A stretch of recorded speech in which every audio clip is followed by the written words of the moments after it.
Next நம்ம பார்க்க போகிறது ஸ்லீவ் தான் பார்க்க போகிறோம். ஸ்லீவில் என்ன டிசைன் பண்ணியிருக்கோம் அப்படின்னா, நம்ம ஸ்லீவ்க்கு நெக்கில் போட்ட அதே டிசைன் தான், பார்டர் கட்டியிருக்கோம். கீழே வந்து எப்போவுமே இது வந்து ஸ்லீவில் வந்து நம்ம பார்டர் வச்சு பண்ணுறது ஒரு டிசைனு, பார்டர் வைக்காமல் பண்ணுறது ஒரு டிசைனு. இவங்க வந்து பார்டர் விட்டு மேலே ஸ்லீவுக்கு மட்டும் மார்க் பண்ணியிருக்காங்க. அதனால் மேலே ஸ்லீவுக்கு நம்ம ஒர்க் போட்டிருக்கோம். சிலர் பார்டர்லேயே வந்து ஒர்க் கேட்டிருப்பாங்க. மேக்ஸிமம் பார்டரில் ஒர்க் போட்டோம் அப்படின்னா அது வந்து வெளியே எடுத்து கொடுக்காது. பார்டர் விட்டு போட்டோம்னா தான் எடுத்து கொடுக்கும். இது வந்து கொஞ்சம் ப்ளெயினாக இருக்கிறனால தெரியல.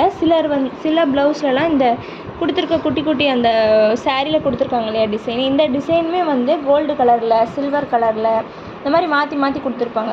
அப்படி கொஞ்சம் ஆல்டர்னேட்டிவாக கொடுத்துருந்தாங்கன்னா அந்த நம்ம போடுற ஒர்க் வந்து தெரியாது. மேக்ஸிமம் நம்ம ப்ரிஃபர் பண்ணுறது ப்ளெயின் ப்ளவுஸாக ப்ரிஃபர் பண்ணிக்கிட்டு நம்ம என்ன ஒர்க் போட்டிருக்கோம் அப்படிங்கிறத அதில் எடுத்து கொடுப்போம். இங்கே என்ன ஒர்க் பண்ணியிருக்கோம் அப்படின்னா, நார்மலாக எப்பவும் கொடுக்குற மாதிரி 4 லைன் ஜரி த்ரெட் கொடுத்துட்டு ஒரு லைன் சுகர் பீடு, அடுத்து ஒரு line chain stone, sugar bead, chain stone, sugar bead கொடுத்து கடைசியாக அதில் நெக்கில் கொடுத்த மாதிரியே இந்த 4mm பூஜா பீட்ஸ் கொடுத்து முடிச்சிருக்கோம். இதுக்கு அடுத்து மேலே என்ன ஒர்க் பண்ணியிருக்கோம் அப்படின்னா, கரெக்டாக 1.5 சென்டிமீட்டர் அளவில் செக்குடு யூஸ் பண்ணியிருக்கோம். ஸ்லீவ் ஃபுல்லாக 1.5 சென்டிமீட்டர் அளவுக்கு செக்குடு போட்டிருக்கோம். ஒவ்வொரு பாக்ஸ்க்கோட அளவுமே வந்து 1.5 சென்டிமீட்டர் 1.5 சென்டிமீட்டர், அதோட இந்த லென்த்தும் எந்த சைடு நம்ம பார்த்தாலும் 1.5 சென்டிமீட்டர் தான் வரும். 1.5 சென்டிமீட்டர் அளவுக்கு ஃபுல் செக்குடு கொடுத்துருக்கோம். அந்த ஒவ்வொரு பாக்ஸ்க்கும் நடுவுலையும் ஒரு சின்ன அரும்பு மாதிரி கொடுத்துருக்கோம். 3mm பூஜா பீட்ஸும் சுகர் பீடும் வச்சு அதோட டாப் ஆங்கிளில் மட்டுமே வந்து நம்ம 3mm பீட்ஸும் பூஜா பீட்ஸும் வச்சு ஒரு சின்ன அரும்பு மாதிரி கொடுத்துருக்கோம். இந்த அவுட்லைன் வந்து இந்த செக்குடு முடிச்சோ இதோட பார்டர் வந்து மேலே கொடுத்துருக்கோம்.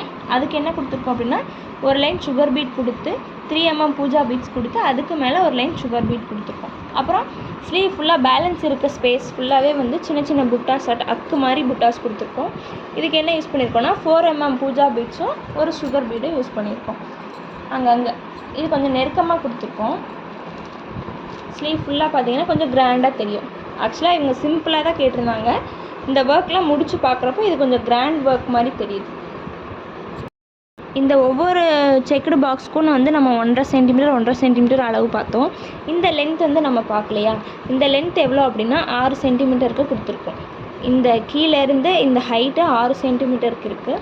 இந்த செக்குடு வந்து 1.5 சென்டிமீட்டர் பாக்ஸு. ஸ்லீவ் ஃபுல்லாக இந்த எண்டுலேருந்து இந்த எண்டு வரைக்கும் ஃபுல்லாக கவர் பண்ணி தான் ஒர்க் போட்டிருக்கோம். ஃபுல் ஸ்லீவ் டிசைன் வந்து உங்களுக்கு கிளியராக தெரியும்னு நினைக்கிறேன். ஏதாவது ஆர்டர்ஸ்னால் நீங்கள் காண்டாக்ட் பண்ணலாம் ஸ்க்ரீனில் தெரிகிற நம்பருக்கு. மறக்காமல் உங்களோட கமெண்ட்ஸை கமெண்ட் செக்ஷனில் கமெண்ட் பண்ணுங்கள், லைக் பண்ணுங்கள், ஷேர் பண்ணுங்கள். தேங்க்யூ.